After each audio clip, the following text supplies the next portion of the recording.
القرية والمدينة، الفرق ما بين القرية والمدينة ان الساعة دلوقتي الساعة 1:03 1:03 بالليل.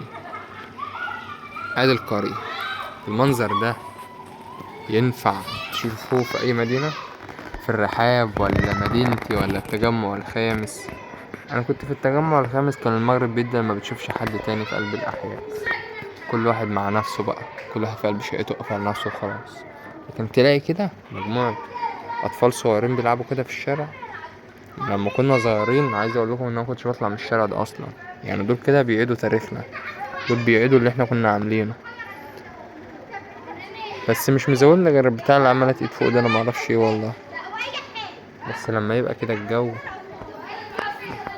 كده، السما كده، القمر كده، الشارع والزينة والحاجات الحلوة دي، يبقى نحمد ربنا على المكان اللي احنا عايشين فيه ونقدره.